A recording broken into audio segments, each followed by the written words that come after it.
but that's about it. I don't know if you count Alan Wake 2. Oh, yeah. Well, maybe we could have like a 10-minute segment of this. I think that'd be fun. But currently, my ranking is I have Reagan at the bottom because he nearly destroyed the video game industry. Trump's second worst. I don't know who's in the middle, but I know that Shrub is at the top. Just for context, because I started recording mid-sentence, this is ranking presidential administrations by what video games came out under them. Yeah. Yeah, Shrub obviously, like, he has the benefit of his tenure, running through the PS2. Mm-hmm. But Obama is the end of Obama's first term the worst post-Reagan? Yeah, Maybe. That Obama was what made me consider doing it by terms, which is way more work. But I think Obama really has to be separated by the first and second term because the first is nuts and the second is so bad. The second is like every bad AAA video game trend ever. Every bad modern trend ever. Like physics that make your character like slide across the floor for 50 feet. Yeah. He was the Assassin's Creed, like the shitty Assassin's Creed president. Yeah. Like, correct me if I'm wrong, though, but like during W. Bush's tenure, we got Grand Theft Auto Vice City and Halo Combat Evolved. All of the Halo games. Yeah, all the classic Halo. We got in 1 year, we got like MGS2, fucking GTA 3, like Silent Hill 2 in 2004. This is probably why he beat Kerry. MGS3, GTA San Andreas. Those alone. Half-Life 2 in that same year. I can't describe what it felt like to play Half-Life 2 on a Sony Vaio while using an iTunes gift card your grandparents gave you to either accidentally buy Mos Def's singing album or Jay-Z's Not So Final album. I'm going to do some research. I think he did some Fatal Politics type shit where he like rigged it like the video game industry to reelect him. But he it's not like Fatal Politics because his second term is really good too. The Rainbow Six games, Splinter Cell, all right, greatest gang. Splinter Cell games. All right, gang, we got to officially start. By the way, you're listening to Chapo Trap House, attempting to wring content out of the cruel and futile spectacle of U.S. electoral politics. It's Monday, January 15th. Okay, that's a riff for you. I'm actually going to be writing this. No, but welcome to the show. It's Monday, January 15th. Probably like as we are recording this right now, the people in Iowa are beginning to caulk. They're caulking up Iowa tonight. It's negative 50 degrees. The HARP machine has been turned up full blast. But maybe there's a story. We can wring out of this. There's some juice to be squozen.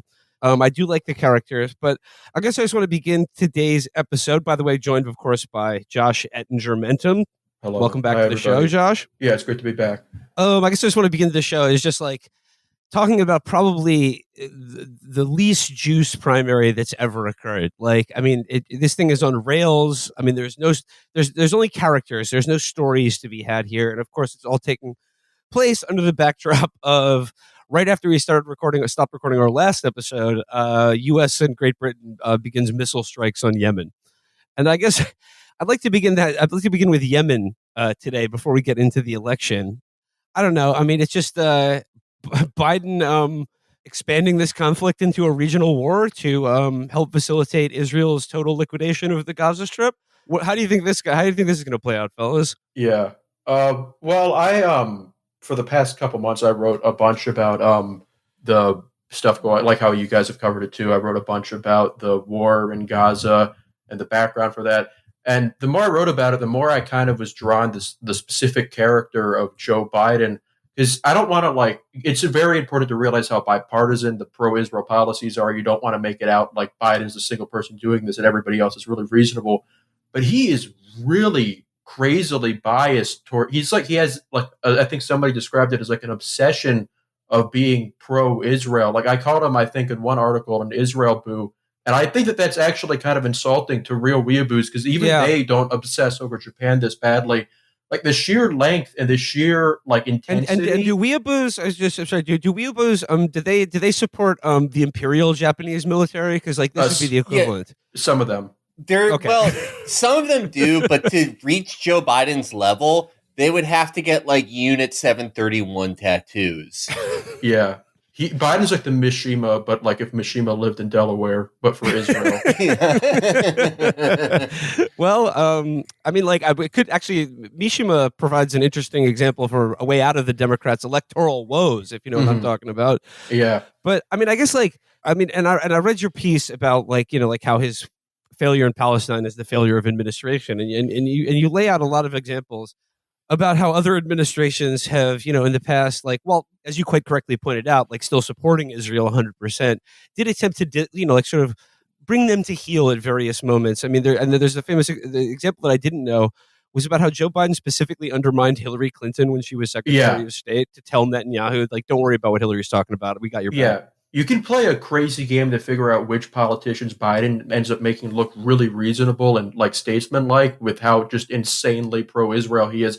Like the first one that I like kind of focused on in my article was John Kerry. It's like, okay, that's a little funny. He's like the kind of this goofy centrist also, but it makes sense. He's also the VVAW guy. He has these weird personal kind of little quirks. Like it kind of makes sense that he could like go on this little personal crusade. But Hillary was the one that really shocked me. If you guys don't know what I'm talking about, there's this great Mother Jones article by Noah Leonard that was published about a month ago about Biden's history on being like basically one of the top Zionists in the U.S. government for half a century. And there was this one incident in 2009 where Netanyahu announced a major settlement expansion while Biden was visiting the country. And Hillary Clinton put Netanyahu on her death list. She said that like if he doesn't reverse that decision, there will be like unheralded consequences for the bilateral relation. And Biden goes up to Netanyahu while this is happening and says, don't worry about it. I'm gonna smooth it over. You don't need to like. And she wasn't able. He threw her completely under the bus. That was Hillary Clinton. Yeah, he somehow screwed Hillary from the right. Reading your piece, Josh, I just like in assessing like what is it about like Israel that Biden so fixates on. Like I just couldn't help get the impression that he's like was born a Dixiecrat but came into politics when that was out of fashion, and he just sort of has channeled all of the Dixiecrat instinct into just supporting Israel. And the way he talks about Israel and the way he just like, as you saw in the White House statement today, marking 100 days of this conflict, like not a single mention of all the Palestinians who have been killed thus far. Just simply, we got to bring home the hostages. It's such a bizarre personal thing. One thing I've thought about is maybe his Catholicism kind of plays a role in it. Like his dad, like he has two stories that he's talked about for like 50 years. He always talks about Golda Meir. He's been talking about Golda Meir for 50 years. It's like when he met Golda Meir in 1973 as part of a delegation from the Nixon administration, and she like said like street wisdom to him, and he was totally like won over by it. And now she's a knockout, Mac. Yeah. Yams for days. Yeah, and he hasn't changed his mind. When you turn her upside down, she looks like a sexy lady. Yeah. Josh, the other example you used that was insane, and I think this has been widely shared, but the example of Joe Biden freaking out Menachem Begin at like his bloodlust. Yeah. This is a really crazy story because, in case you don't know, Menachem Begin was a terrorist. He ran a terrorist group in the 1940s. Shout out Eli Lake. Yeah. He had a Menachem Begin friend of the show. Yeah, it looked great.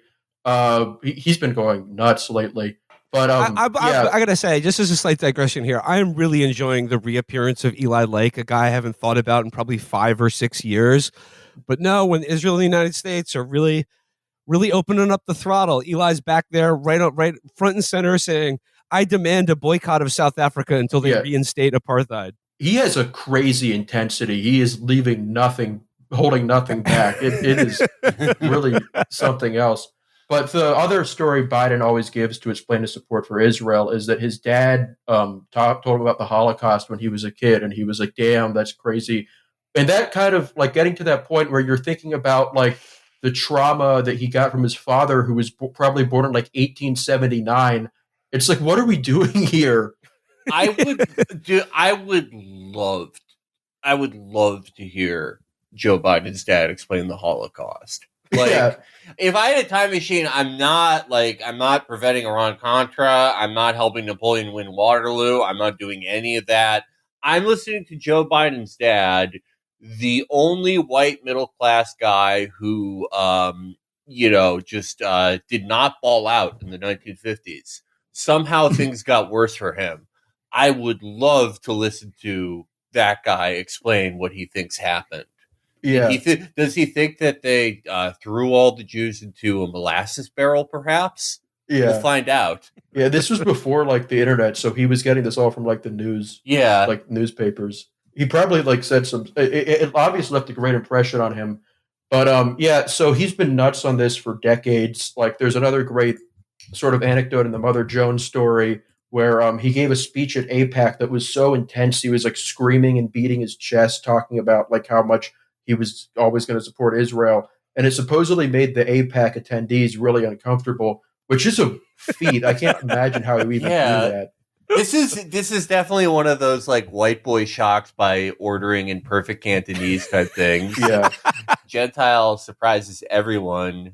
Yeah. Outer goons them all. Yeah. It was like it's like the emotional intensity. The best way I could like describe it is like showing up to a suicide vest or like a Chinese restaurant and yelling in Chinese about how much you love them. Like you should. It'd be good to clip it here. I'll try to link it after the episode. But he goes crazy. He's like screaming at the top of his lungs, like in this clip. What makes them think that in the midst of an election campaign, in the midst of a so-called peace talk, that we can publicly vilify a nation?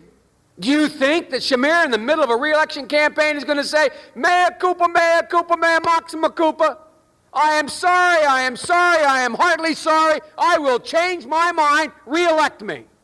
The other one is there's a Menachem Begin story where he goes to Menachem Begin and he's like, yo, if they invaded the U.S., if like they did that shit to us, I would fucking kill everybody. I would not leave anybody alive. I'd kill the children. I'd kill the women. I don't give a shit. And Menachem Begin like had to be like, yeah, that's not what I believe. I think that you can't kill innocent people. He had to tell the Israeli press that. Well, I mean, like, we see now like the repeated assurances that they're focusing all their efforts on like lowering the intensity of the atrocities taking place. But I just want to make 2 points about the airstrikes on Yemen. For the first is a headline from the New York Times. Much of Houthis' offensive ability remains intact after U.S.-led airstrikes. The strikes damaged the group's ability to carry out complex missile and drone attacks, U.S. officials said, but identifying targets has proved to be a challenge. Next story, courtesy of the Washington Post. Navy SEALs lost at sea. The Navy SEALs lost at sea after a shipboarding operation went awry near Somalia last week were dispatched to look for suspected Iranian weapons bound for militants in Yemen, which has become a staging ground for repeated attacks on commercial vessels in the Red Sea.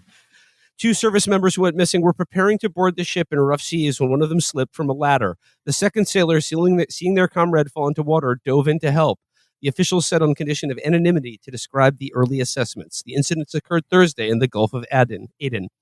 So that's how it's going so far for the coalition to protect shipping containers. But like, Felix, I guess I'm just like struck this week by like the sheer arrogance of some of these people demanding that like we have a coalition of the willing to protect shipping lanes.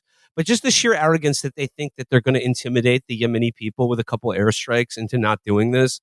And also to echo our good friend Seamus, the flat refusal by our government and media to say why they're doing any of this. They're like, oh, they just hate these boats so much. I mean, like, I don't think there's any phrase that, this originated as a phrase that guys that Michael Hudson would find on Facebook would say, fuck around and find out. I used to be delighted when I saw that because it meant I would see one of the guys Michael found, like, there was this great guy who every time people in his town got mad at him, he would take a picture of him laying face down in a field to symbolize that everyone wanted him dead. That was the kind of guy that used to say fuck around and find out. And now it's like for people who have like they are collecting unpaid internships like a guy in a prison gang gets teardrop tattoos.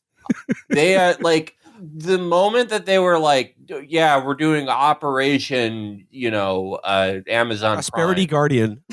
Prosperity Guardian, which you might as well call it Operation Amazon Prime. Yes. Just the Houthis fucked around and now they're about to find out. and it has been one of the most nauseating displays I've ever seen. Mostly because of just the willful ignorance that Ian Shim has pointed out, but also just I would assume that these people. I will generously say that I think they're probably aware that there has been, let's generously call it a conflict in Yemen for the last near decade. More adequately, you could call it hell on earth inflicted by a Western and Gulf coalition. But I don't think they know the depths that the Saudis, the UAE, and of course America assisting the whole thing has inflicted on them. I mean, it has been a complete strangulation of Yemen for 9 years. Just outright starvation, some of the worst food insecurity on the face of the planet. The only people who seem to be doing triple taps besides Israel regularly. But I just can't imagine that the Navy SEALs, doing Three Stooges stuff in the sea are going to be the thing that causes Ansar Allah to throw down their arms. And even more farcical, I've seen a lot of invocations from the globe emoji set.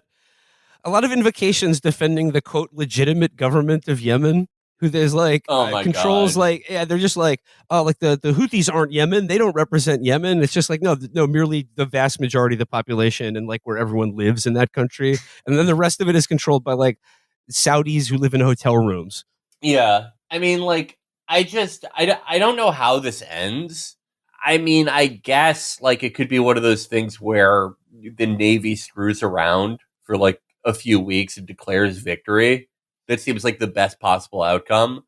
But I have no way of calling this because they themselves don't even really think that they're doing deterrence here. Yeah, there was a tweet by James Stradivis, who is on Twitter, and he summarized the recent strike by saying the good news is that no one was injured. The bad news is that they obviously have not gotten the message to cease and desist.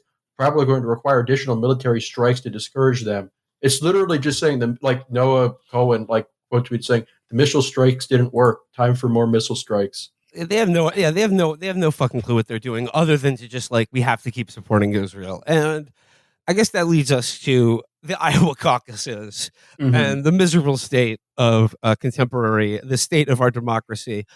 But I want to begin with the Iowa caucuses by just acknowledging that this is a race for second place, But I guess I'll just begin by saying, and I want to preface this by saying, whenever I say this, people always assume it's because I want him to be president or I think he's cool, and only the latter is true. But Trump, in my opinion, is cooking right now. He is cooking up some marvelous shit, and I got two words. This is how I know Trump is in fighting shape right now: food and phantom. Those two elements combining. He's showing up with big boxes of pizzas for the firefighters. Whenever Trump is around food, he's raring to go.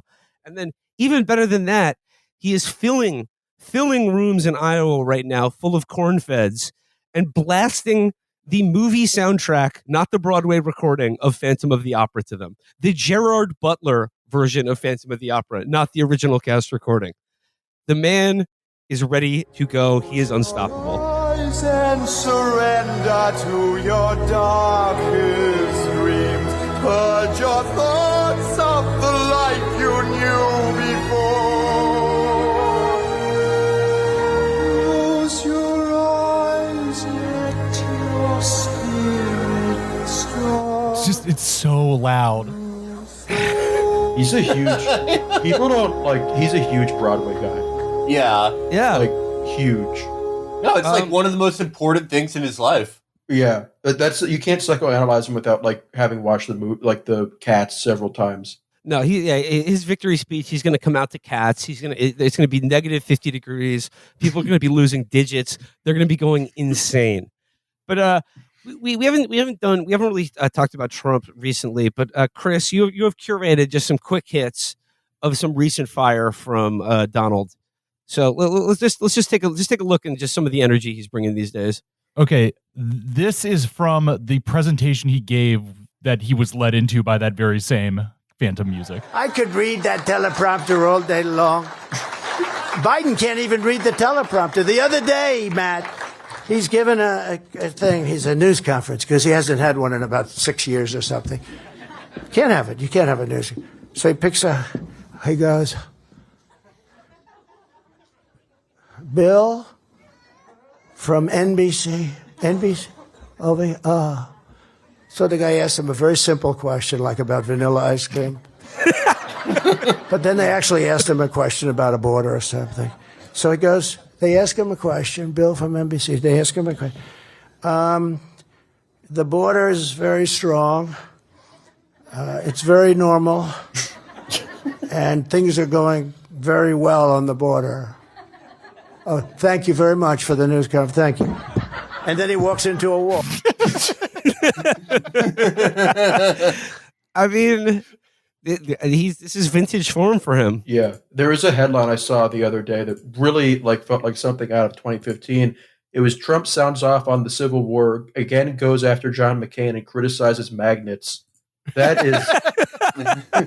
He was once again shitting on John McCain. Yeah. I've got him on the Civil War. I actually really like this one. I don't want to because she also said, they asked her about the Civil War. Why did it start? How did it start? She didn't use the word slavery, which was interesting. I don't know that it's going to have an impact, but, I'd say slavery is sort of the obvious answer. As opposed to about 3 paragraphs of bullshit. She just talked. Nobody knew what she was saying. He was totally right. Yeah. Yeah. I like. Do you have the magnets thing? Because I don't know where he was going with that. Yeah, I have the quote. Yeah, where he said. Yeah, he says when the magnetic elevators think of it, magnets. Now all I know about magnets is this: give me a glass of water, let me drop it on the magnets, and that's the end of magnets. He's like dissing them. He's like, they're not shit. They ain't shit. How did that come up? Like, what is that in reference to? I have no clue. I have no idea. I don't know if it matters. I like that that his instinct was to say that magnets aren't they're overrated. Yeah. I mean, you may like their adhesion to one another, but get them wet? Nope, fall apart, worthless. Yeah, I don't think that's even true. I think he's just wrong. I don't think so either. Yeah. I think they still work. On the magnetic elevators, think of it, magnets. Now, all I know about magnets is this. Give me a glass of water. Let me drop it on the magnets. That's the end of the magnets. Why didn't they use John Deere? Why didn't they bring in the John Deere people? Do you like John Deere? I like John Deere. Wait, Chris, do you have the one more where he calls Washington, D.C. a rat-infested shithole? I do have that. Yes, 1 second. We'll fire it. Then we'll get into Haley and DeSantis. And we will take over the horribly run capital of our nation. Horribly run. We have a capital that we all love. Right now it's a rat-infested, graffiti-infested shithole. Horrible. I always forget about graffiti infested as well. And the pop he gets when he was like, our nation's capital is a shithole. And they're like, woo, all right. Yeah. So that's Trump. But Josh, is Nikki Haley is she the favorite to be number 2 tonight? Oh yeah. Well, the big thing that came out that this was at the point where people who make a living off of following elections were making fun of people for caring about this. There was the Seltzer poll, the famous poll that the Pete Buttigieg people spiked in 2020 because it showed Bernie ahead. It came out. This is a pollster that it's basically black magic level. They're always right in that state. They basically get the results early. They showed Haley ahead of Trump, obviously really far ahead of them both at 48%. But Haley was in second place at 20%, and DeSantis was at 13%. So odds are, unless there's some crazy thing with turnout because of the weather, that will be how it goes, and that will be a really crushing blow for DeSantis. This was the state he was investing in. It was not supposed to be one where Haley would do well, but coming in third is just it's beyond terrible for him. But the interesting thing is that Haley is doing this with a coalition that does not like her, does not care about her, and is not even really Republicans. They have the lowest enthusiasm levels of any candidate in the race, and half of them say that they'll vote for Biden over Trump. But that is still a larger demographic than DeSantis has. Oh man, and I guess the point you make about Nikki Haley is that I mean, she's obviously not running for president. But she's doing a good job of running for increased stature in the Republican Party, because she is feeling that kind of position of being like, oh, I'm not Donald Trump, I'm a responsible Republican, but remains well liked by Republicans because she has avoided talking about Trump. Or is it how has she positioned herself in that regard? Yeah, I think that what she has gotten, which I think is really remarkable, I think she's one of the probably the more successful politicians over the past year, given where she started, is that she set herself up very well to be the "I told you so" candidate in case Trump loses. Because if Trump ends up losing to Biden somehow, if that happens, Haley will be the person who will just be able to say, "Oh, I told you so. I said he wasn't electable. I said he was a bozo who made the deficit too big and wasn't nice to our allies. I would have won." And she's right. She probably would have won in that circumstance. So that is like the thing that will position her very strongly going into 2028 or beyond that. And the thing is that is what DeSantis was supposed to be. The worst case scenario for DeSantis, if he didn't just outright win, is that he would be the future guy in case Trump loses. He doesn't even have that anymore, partially because Haley is going to outdo him, like very likely outdo him, and partially because he's actually not even polling better than Trump. His numbers have been consistently worse than Trump over the past 6 months, which is he's managed to make himself the least liked politician in America. Yeah, without having governed America, which is insane. He hasn't done anything. I mean, whatever happens in this Iowa caucus tonight, it's just, I mean, the last time we talked about you was we said it was going to be the last time we're going to talk about Ron DeSantis. But whatever happens in Iowa, the headline is Ron DeSantis, America's biggest failure. Yeah. I created an award that I will use for the foreseeable future called the Ron DeSantis Award for Political Failure.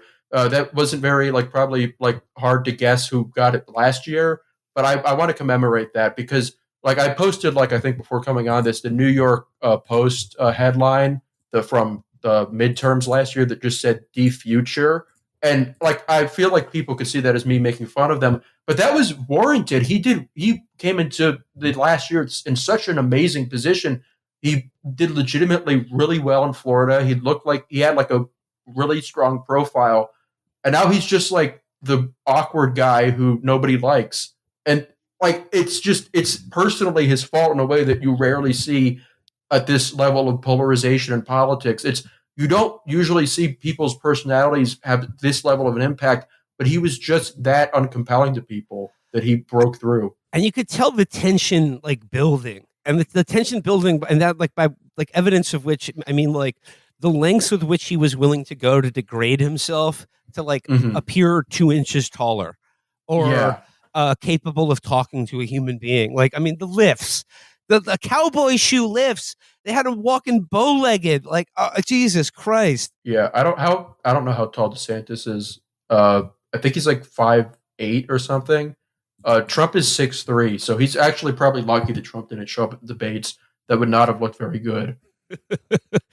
So I guess it's Haley there, but how about Vivek? Is America's Vivek moment also rapidly drawing to a close? Yeah, that was really disappointing because I thought that looked really interesting for a bit because he was polling. He was I think he and Haley were the only ones who understood that they couldn't really win this year, and the point was just establishing a profile. And Vivek actually looked really good there for a moment. He was polling at over 10%, but the debates killed him. He was so annoying in debates. I think people, there were some surveys that polled people before and after, and he consistently had worse numbers after the debates. He hurt himself. So groiperism is not because for now. That's kind of what was interesting to me about Vivek because he this was sort of the first.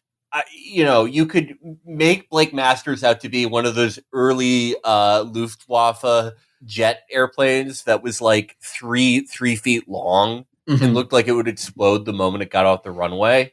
He was the prototype in the only internet candidate. He is only focused on internet shit. Vivek was the refinement of this, and it looked like he was actually obviously, no one thought he would win the whole thing, but it seemed like he was doing very well at positioning himself to either be the head of the party in 2028 or to maybe be Trump's like the anti-wokeness ambassador. Exactly. Yeah. And ambassador to Harvard. Yeah, he did the internet thing better than anyone has ever done it. Like, I sincerely believe he sat down and studied his groypers. Yeah. He collected them all. But yeah, the moment he got out on the stage, it was just, everyone realized maybe he was a little too good at the internet stuff. Yeah, and he got out interneted. I think the like in any history of this, the "I edged to you" Vivek has to be an important part of his story because he like never had a response to that. Yeah, and that was a real grassroots movement.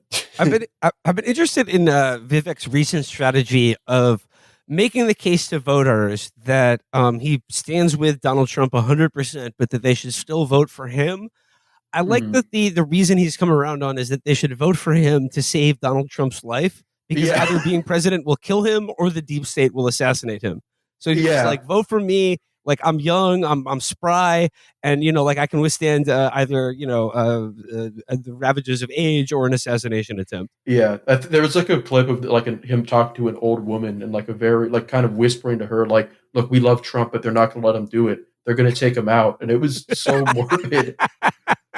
I like he's so like if he legitimately believed that, I would love him because it's like are you Kiryu from Yakuza? You're so self-sacrificing. My life isn't worth that much. I'm gonna dive in front of the bullet for Donald Trump. But I mean, just he's just a great operator. That is that is, I will say, the best response anyone has come up with for the question of like, okay, if you agree with Trump on everything, why you instead of Trump? That's pretty genius. Yeah, they're going to actually kill him. They hate him too much, but not me. They'll I'll be able to sneak by them. Yeah, he could have been a really perfect figure for our times because he had the money in the exact way. Some bullshit like 0% interest rate like biotech company. Yeah, he had one of those companies where they're like they leak to the press like, oh, in preliminary trials we found a way to either annihilate colon cancer in people's bodies or give it to somebody. We found a way to give it to your employees. Yeah. Wait, does he have one of those companies where you can mail them your shit and they'll tell you if you're at risk for colon cancer? No, he doesn't run 23andMe. So likely, going into New Hampshire, it's just going to be like that's the real shit. That's actually like microdosing a real election there. It's like, that one Haley actually does have kind of a chance to win because Christie dropped out, and supposedly like 80% of Christie's voters want to go to her because she's the Rhino candidate. And I think we're at like kind of the point where like no matter what happens, Trump will kind of get like his LBJ 1968 moment there. Because even if he doesn't like win, he looks like he's only on track to win like by 10 points maximum, which would be like actually it could be like an earthquake if there was any other state in the country that was like New Hampshire. There's no other place that is similar to it in the Republican primary. So Haley could actually have a pretty impressive showing there, but there's no other places that are similar to it. So her ceiling looks really limited. Winning a state, like if she ends up winning there, that would be like pretty impressive. I think like she in the media obviously loves her. They blow her up a lot, but I think she's already set herself up quite nicely. I don't know if Trump will make her his VP, but like if Trump loses, she is in a good position, which is like a pretty big accomplishment for somebody like who hasn't been in public office since 2018. The New Hampshire is like in some ways they're the dumbest voters in the nation because they vote exactly along the recommended lines of like U.S. News and World Report. Yeah, they're really annoying. I do not. Oh my god, yeah, they're awful. I remember when we canvassed New Hampshire. It's just like the New Hampshire primary is like several 100,000 people who all think themselves independent, but really just want to extract concessions from anyone who talks to them because it's like once every 4 years. It's just like, oh, everyone has to think about New Hampshire. Historically, they are fucking infuriating. They're like, oh, well, let's vote for Amy Klobuchar now. It's like, no, fucking kill yourself. Shut up. Yeah, they are like, they're the Walder phrase of American democracy. Yes, exactly. That is it, yes. Just a flinty, stubborn, just like willing to prosecute any grievance or grudge, trying to marry off all their daughters, but just basically wants to wring as much out of anyone's attention as is possible. Yeah, it was kind of perfect that they liked John McCain. And controlling that bridge is like being the second primary. That's it. Oh, yeah. That's the thing they have. John McCain was like the Mahdi for them. That was their perfect fucking guy. Yeah, they loved him. They made him a national figure. It was nuts. Yeah. We cannot sell New Hampshire off to China quick enough. Yeah. I don't know what they'll do with it, but They get suck. rid of it. Yeah, they're also a state where Biden is doing bizarrely well, like right now. He's up there by like 10 points. They don't fuck with Trump. They don't like him. Well, yeah, They're probably because just trying to they have be contrarian. they all have long memories about like the repeated insults to John McCain's wartime piloting abilities God, and that might injuries actually he sustained be it. being tortured. That might actually be it. No. That's weird though, because Trump did amazing there in 2016, which was sort of like that's when he was hot off the trail of because he lost in Iowa. They were like, "Ooh, let's be clever. Let's vote for the guy who lost. Ooh, we're so fucking smart." Like, I hate them. I hate them so much. They're awful. Like I remember, like Iowa. I remember walking away, despite like how fucked up the Iowa primary was and how they did the Daniel Cormier towel trick to Bernie. I remember watching interviews with caucus goers in 2020, and like the Biden people who were losing in like 9th place. Yeah, they were losing to like write-ins. And I watched the Biden voters in Iowa. They were just like, well, we'll just see how this shakes out. And it was just so delightful and charming to me. There's this insane clip. I don't know if I dreamed this or not, but it was on CNN, like live coverage of the caucuses. And they were like going to the different groups of these voters at this one place. And the Biden group was all like these guys who looked like they were 17, just like screaming and hollering like a bunch of frat guys. Like, yeah, we love Joe. Like they were like doing some elaborate bit. I want to know where those guys are now. I have not stopped thinking about that. Anyway, like Iowa, it does suck. And I think the Democratic primary, New Hampshire kicked Biden off the ballot for rigging the primary, making South Carolina first. So that you would think that would be like a possibility for Dean Phillips or something to like just win by default there. But the stupid cucked voters there are probably going to write in Biden to it anyway. It's so lame. I mean, like we have got to have a primary system where all states vote on the same day, or every year it's a lottery. So we just mix it up, because I'm so sick of these corn feds and these New Hampshireites. I don't even know what you call them. Just like not even good enough to be a Stephen King character because they live in New Hampshire. Mm-hmm. The way that the presidential primary is laid out, it is like a Ubisoft game trying to pad for length. Mm-hmm. It is the open world system of politics. Yeah, Nevada's the escort mission. Yeah, South Carolina sucked. They kept on glitching. Yeah, Joe Biden did wall hacks in South Carolina. It was fake. South Carolina was so glitched out that Pete beat Warren in the black vote. Yeah.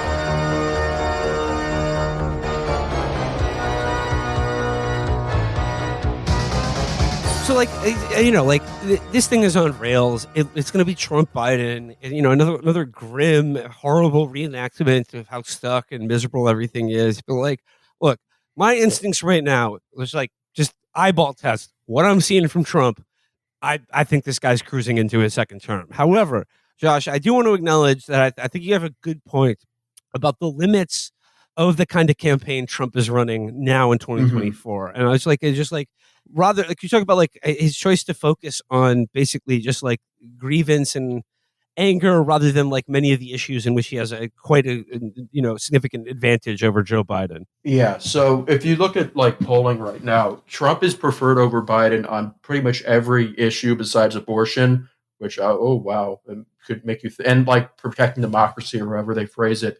But he's especially preferred, and this was what I think is really interesting, on foreign policy. He has a big edge on Biden over almost every foreign policy issue because and there's another really significant part of that I'll get to later, because people think of him as more competent than Biden, which is hard for people to really kind of wrap their heads around because that wasn't the dynamic at all in 2020. But you have to, like, the other stuff is saying that most people think that Biden is too old to be president. They think that like he doesn't have it. He's like 81 years old. He like physically is not up for the job. They think that Trump is more spry and energetic and with it. So they think that he'll be more like capable of projecting strength and managing crises.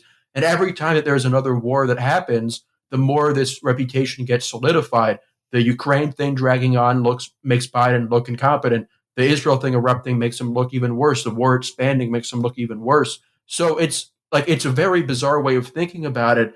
But Trump would actually be best if he tried to steal Biden's own branding as the kind of quiet competence figure. Like he's the guy who you just put in there and you hear about mean tweets, but generally stuff is kind of peaceful like it was during his first term. I don't think he can conceptualize himself in that way because he's so hooked up to all these internet dark MAGA shit that make it this black and white thing where Biden is a demon from hell. Most people don't really think about Biden that much, or they're just thinking that he's generally not good at being president, and that Trump presided over a more peaceful kind of successful presidency until COVID happened. And the part of that is that people are starting to see him actually as a moderate again. People used to see him as very conservative and ideological during his late presidency, which is why I think he did so poorly. But now people see him as kind of this new Trump who is corrupt and crass and power hungry, but he's a bad cop who gets shit done. It's a classic kind of 2000s prestige media archetype. He's Tony Soprano, Walter White. Yeah, he's Walter White, and literally they see him as a tortured genius. If that's how the median voter sees Trump, it's really bizarre. But you have to kind of get into this different headspace. And Biden focusing on the economy, which is and raising the salience of his worst issue and looking totally out of touch, really helped with that. So all that stuff kind of came together to change the polling from a slight Biden lead to now what we've seen small to moderately robust Trump leads. But the biggest thing holding Trump back is how right-wing he is and how right-wing his record is. So you have some states where they're more suburban and more kind of affluent, kind of soccer mom voters like Georgia, Arizona, Nevada. Trump is polling extremely well right now. He's actually polling very poorly in northern industrial swing states. He's outright down in Wisconsin and Pennsylvania. He's doing better in Michigan, but that's the polling there is it's a bit strange. You kind of have to use some common sense there. And the really great thing about that is that if Trump totally sweeps all of his 2020 states, wins Georgia, Arizona, and Nevada, but he loses Michigan, Wisconsin, and Pennsylvania, he loses by a single electoral vote, 270 to 268. It's gonna be a squeaker, that's for sure. But I guess just when you present the case for why the public has essentially a fixed view of Biden as, I'm sorry, a doddering old fool. And if you want to go further than that, one who is not just presiding over, but helping carry out probably one of the most evil things I've ever had the displeasure of being alive to live through or experience in some remote, distant way. But the way Democratic partisans talk about this is that they're just this, people are so stupid. It's so unfair. How could you possibly think this about, that Trump is more moderate than Biden, or that he presided over a more peaceful country or better economy? And it's just turn on your fucking TV. I know you can make quibble with each one of these things, but look at the fucking world right now. And it's not just that all these wars are happening. It's that we're being humiliated in all of them. We are being humiliated right now. I mean, the Ukraine thing is a disaster, but Israel especially, they're pissing in our mouth right now and on the world stage. And Biden is just I'll have a stern talking to them again tomorrow. I mean, even if you don't even if you're not especially motivated by the morality of this issue, just as the stewardship of state, of the American state and our military, how can you expect the average person to look at what Biden's doing right now and be A-okay, we love it, more please? Yeah, and that's the thing that people try to make this a question of the economy. People are just distracted by TikTok. They don't realize all the good that Biden's done. And yeah, his numbers on the economy are bad, but it wasn't inflation that made him so unpopular. It was how he butchered the fall of Afghanistan, which was one of his better decisions. But he looked like an incompetent bozo who couldn't get stuff, he couldn't manage things. When things were a bit less hectic in 2022, there was really only the Ukraine war going on, which people kind of agreed on his position with.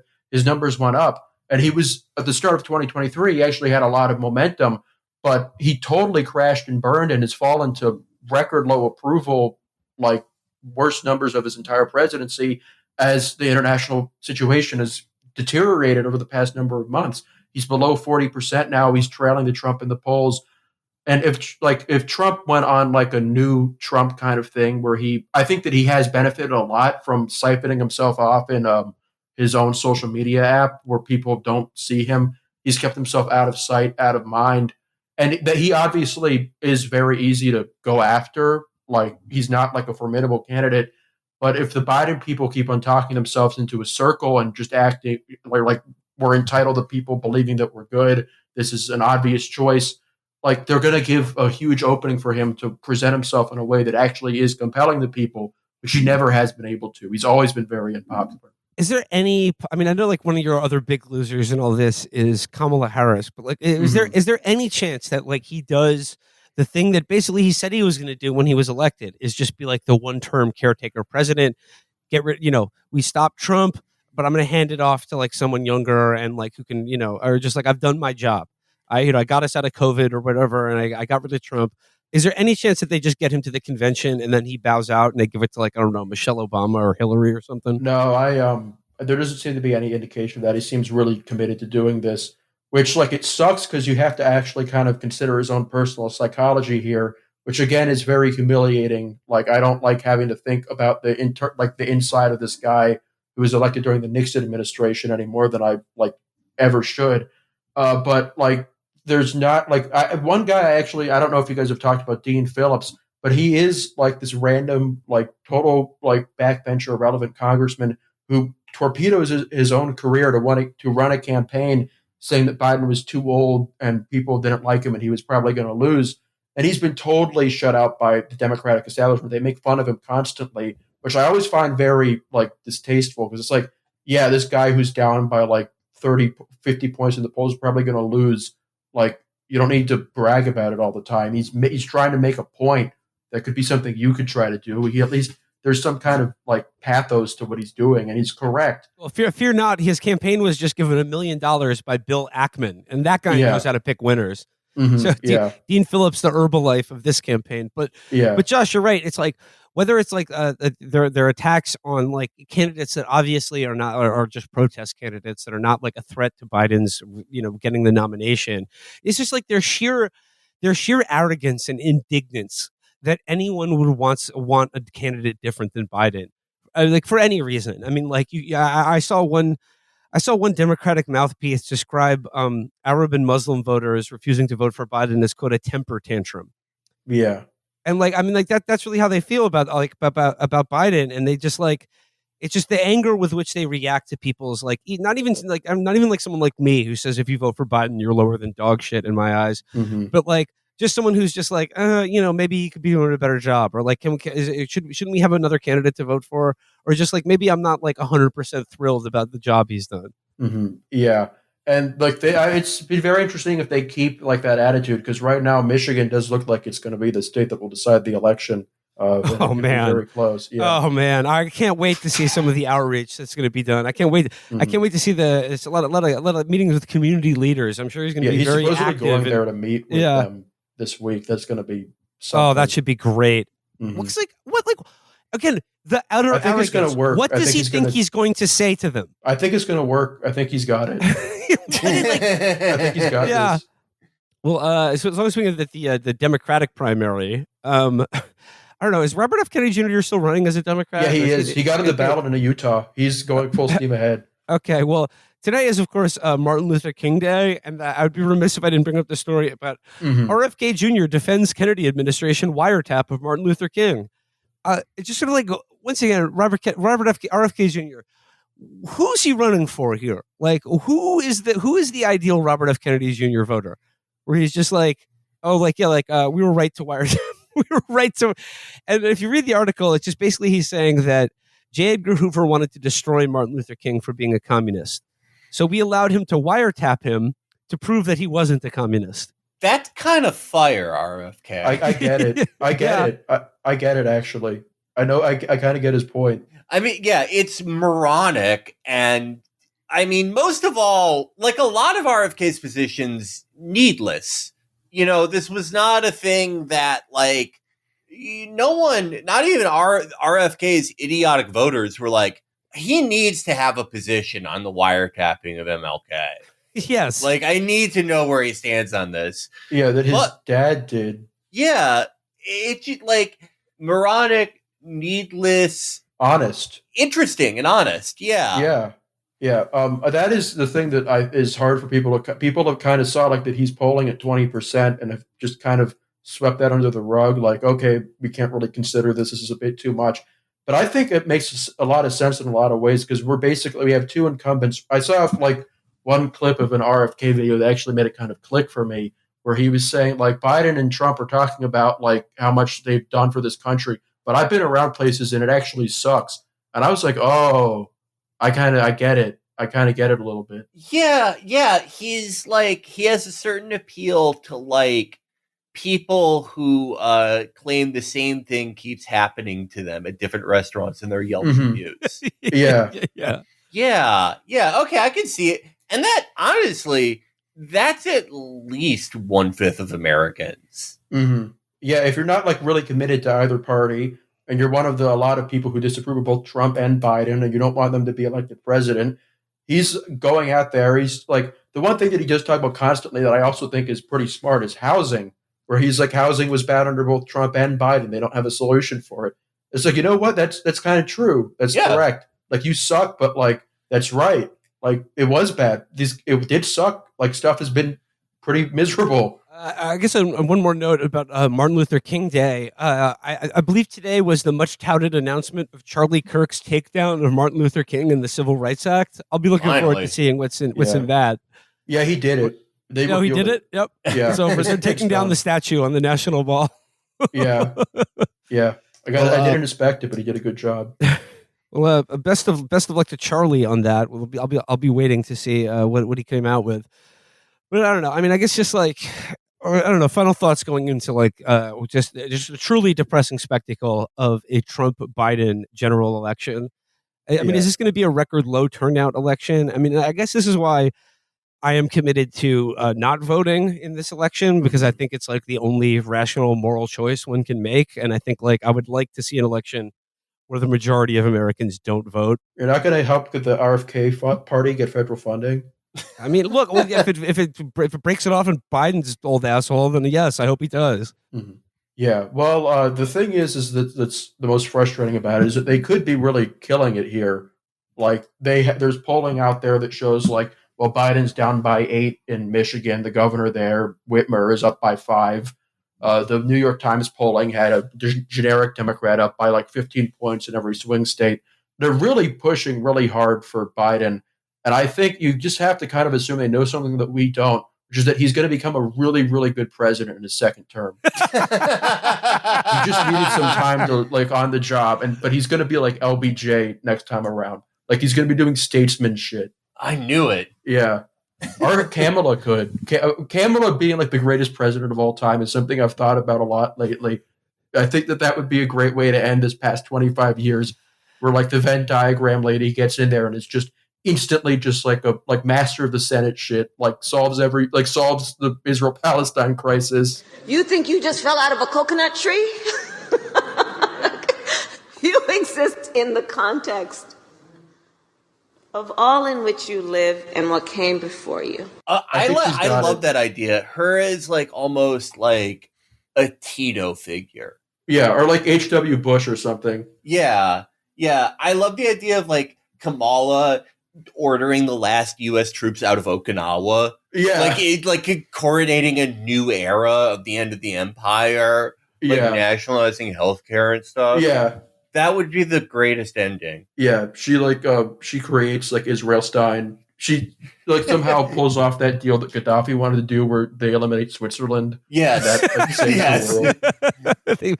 We should eliminate Switzerland. Yeah, she creates like a new world order or something. It's like the Kamala era. She does Gaddafi's United States of Africa. Mm-hmm, yeah. She never communicated through email. That was the trick. All right. Well, let's wrap it up. Let's leave it there for today. If you're in Iowa right now caulking, just stay caulking, stay warm. But just don't stop the caulk. Josh, thank you for joining us. If people want to read more Josh and Germentum, they should check out your Substack. Links will be available in the show description. Yeah, it's going to be a crazy year. We had a good 2023. more lists, or you have to come. I'm going to get back on the art of losing. It's the place to be for the election. I was right in 2022. I was right last year. Hopefully I'll be right again. So we'll see if that happens. Do you have any more subjects in the art of losing pipeline? Blake Masters is the one that I'm always like kind of keeping on. I'm going to like probably work for years on a Bernie one. Like I'm going to have to like do some deep studying for that. It's going to be like 50,000 words. DeSantis coda will be good. I already have like the Biden one written out in my mind. I think in general, I was really leaning towards Biden losing for the past couple months because his people are, it's like he's running the Hasbara campaign. Like it's the same people who are like in charge of that are in charge of his thing. It's like, yeah, there's no way they can do this. But when I was writing the Chris Rufo article like 2 weeks ago, I kind of realized that the perfect ending has to be these people somehow losing to Joe Biden. So I'm kind of on that now. All right, gang. I actually have I have a quick plug. I will be in San Francisco next week, Wednesday, the January 24th, with the Talking Simpsons podcast as part of San Francisco Sketch Fest. Links to that will be in the description. We will be at 7:30 Wednesday, January 24th, spending 90 minutes trying to sell the audience to get in on the ground floor of an exciting new urban transportation project related to The Simpsons. So shout out to Talking Simpsons boys. So if you're in San Francisco, come through next Wednesday. Yeah. One last thing. I think we're about ready to announce this now. Sometime in spring, Josh and I and our friend Spencer, we've been working on a very exciting project for this show. We are I've alluded to it before, but it is a very exhaustive deep dive into the history of conservative media. All your favorite guys, Steven Crowder, Jeremy Boring, Rod Dreher, people that a lot of you were too young for, like James Dobson. Everyone who's ever put on a dress. Everyone who's ever put an Amazon AirTag on their wife. One guy a really delightful guy who took out every senator who ever investigated the CIA and sounded exactly like Jimmy Stewart. Yes. And died in paralyzation and pain. All of these guys and more. We will delve into the star-making process of the conservative megastar. We will cover the careers of several, and we will reach a conclusion that I believe a lot of you will find very interesting. This is a 6-part series, and we cannot wait. Yeah. Excellent. Love to hear it. That is the semi-official announcement of a Felix Josh miniseries sometime in the spring. We'll also have Movie Mindset Season 2 sometime coming up. And we will have a special video miniseries coming up, I think, pretty soon, too. All of this on the Patreon and more. We're sticking with the miniseries model into this year. So stay with us. It's the future. It really just works. To the moon, everybody.